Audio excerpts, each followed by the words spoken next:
Right, here we are.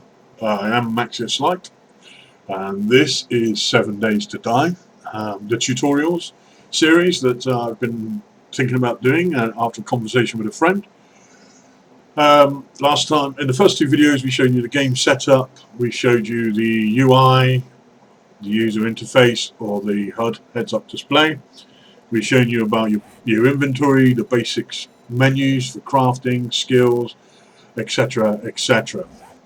So today, on this video, I'm going to show you very quickly, or very briefly, but not quickly because I don't want to miss it, some of the crafting and resource gathering that you're going to be doing a very, very great deal of if you play any survival game at all, especially if you play this game.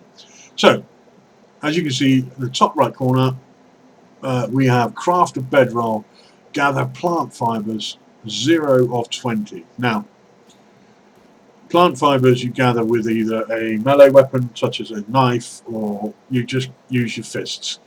Use your left, you look at it and you use your left mouse button to punch these grasses, which gives you plant fibers. Now if you look in the bottom right, now you can see the green icon of the plant fiber with a number next to it. That is how much resources I'm gathering or losing by crafting, etc., if I drop stuff or whatever.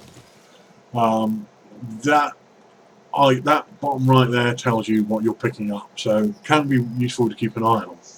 So there you go, I've got my 20 fibers. I can't, in all good consciousness, not do this thing next to me here. This is a bird's nest. These are vitally important to 7 Days to Die. You need to pick up the stuff in those, and that's just like there's loads and loads of different loot and containers around. But bird's nests, you look at them, you press E, it will open them on this side. Let's show you on this one down here because I was a little bit eager on the first one. Sorry. So if you look at any container in the game, it will give you the information like this. Search E, search bird's nest untouched. Now that means press E, search the bird's nest. It's been untouched, which means going back to the loot respawn timer we spoke about in the first video. After the 10 days in this video, in this bird's nest, if I don't come here and stand next to it for a certain amount of time, this bird's nest will become untouched again. But if I opened it, as in now, and then exit without taking the stuff out, it says search bird's nest, which means there's still stuff in there. Because if we go back to this one, it tells you it's an empty bird's nest. Okay, so that's important because sometimes, especially if you're playing multiplayer, only if you're playing multiplayer, really, unless you're like me and forget where you've been, you can still find things that somebody else doesn't need, but you might. So search that. You can do one of two. Let's go back to that a minute. Sorry. It's muscle memory, you see. I played this so many times and looted this so many times that I quickly press the buttons without thinking. Now, as you open this up, you're going to find all the things that are contained within it. Now, there's eggs and feathers. Let's say I only want the feathers. I can either shift-click on the stack like that to drop them straight into my inventory, or pick them up. If you want to put them somewhere where you remember, if you want to organize your inventory that way, you can pick them up and put them where you want them. Now, if you open this up, you think, oh, everything in there I need, and there can be, like, let's say there's all this lot in here. For instance, let's put everything in there. Right? So I have a very dry throat.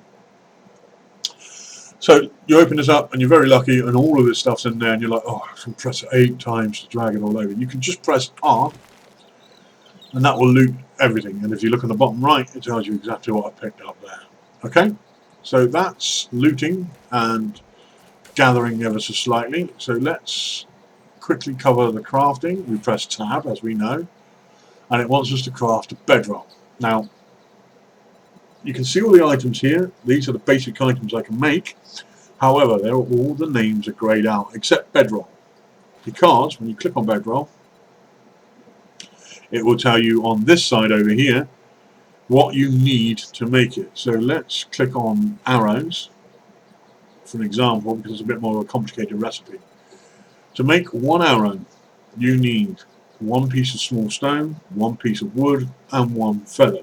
If you have those in your inventory, you can click on the craft button. As you can see, it's grayed out now and will not allow me to do it.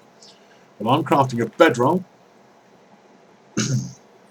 which requires 20 fibers, and I have 38. So the craft button is highlighted. You can either click on that and press W as the shortcut, or you can just click the crafting there. And as you see, it's taken the 20 out of my inventory, and down here is my crafting queue. I can only have 4 items, either crafting or scrapping, which I'll cover again later, at a time. So, and then each thing gives you a different amount of time it takes to craft. And there you go. Bedroll is now crafted. A bedroll is highly important in this game. This is now my spawn point. If I die in this game, I can come back to life here on this bedroll. So you can pick it up and move it. And if I place another one, the last one becomes my point of spawning. Yes, so you can't have multiple spawn points. I think that was in the game and it's coming back at some point. But for now, the last one that you place down will be your spawning point. Okay, so we've learned a little bit about gathering, shown you quickly how to craft a single very simple item. But let's have a little more look at the gathering side of things. Your main, at this level when you start, your main resources are going to be wood, stone and fibers. Fibers you can pick up, as you know, by punching these things. Cool. Small stones. Now you can pick these up like that. That's one small stone I've picked up. Okay, I picked up 2 now. You see where I'm going with this? There's another bird's nest. Sorry, I can't ignore bird's nests. It's ingrained in me playing this game for so long. You can search around and find stones on the floor. There we go. So I now have 3. Or look at these big rocks here. What we can do is build tools. Now, the stone axe is what we need, because that's the first one. You can progress later. Tools improve. Your skills improve. In order to make a stone axe, I need 4 stones, 2 fibers and 2 wood. I have 3 stones, so I need to find 1 more and 2 more wood. Right, so wood we know comes from trees. We're not silly, but do you want to stand there punching a tree forever? No, you really don't. Oh, stone, good. So an easy way to get wood when you first start is these guys. They're all over the place, but they're mostly in the wooden areas here. I think they're supposed to be saplings or something, but they only have 15 health.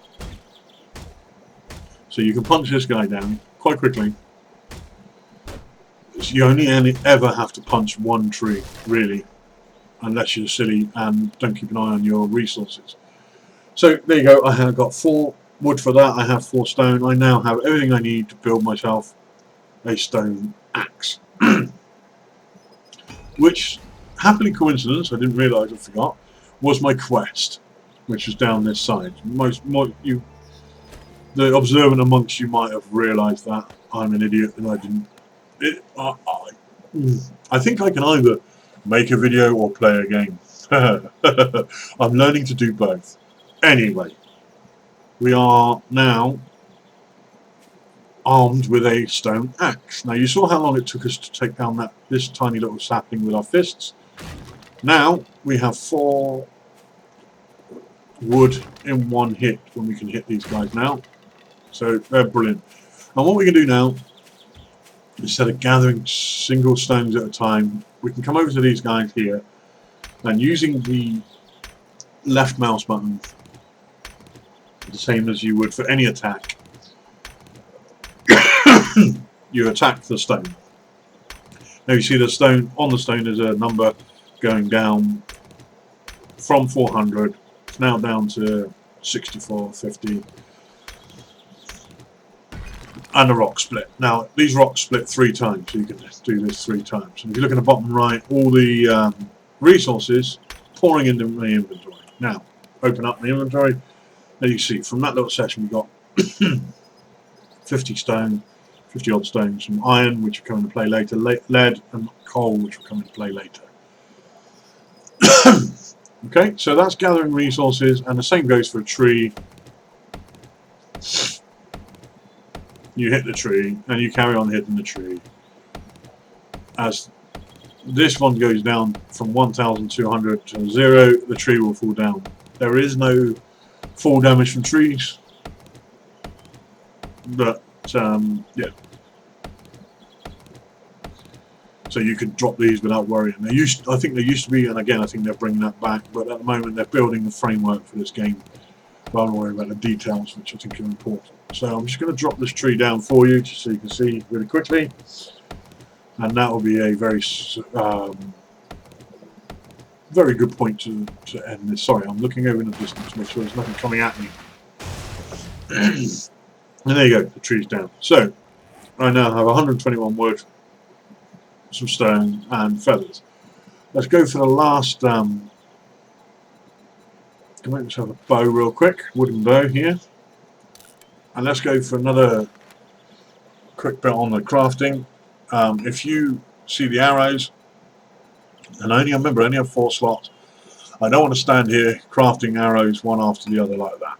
So you can either press this button here, which gives you the full amount that you can make with your current inventory, or you can shift click on the name, which does the same thing, press craft, and now the arrows are crafting away like that. Now I'm sorry, just for myself, I need to put these tools in certain places I explained earlier. Okay, so we've looked at gathering and basic crafting of reasonably complicated recipes. In the next video I'm going to look at the basics of the surviving, how to move around, how to maybe avoid or kill a couple of zombies, etc, etc, and finding somewhere that we can call home for now, maybe permanently, maybe temporarily, but let's have a look at finding a POI and explaining a few of those things. Okay, so have fun, ta-da.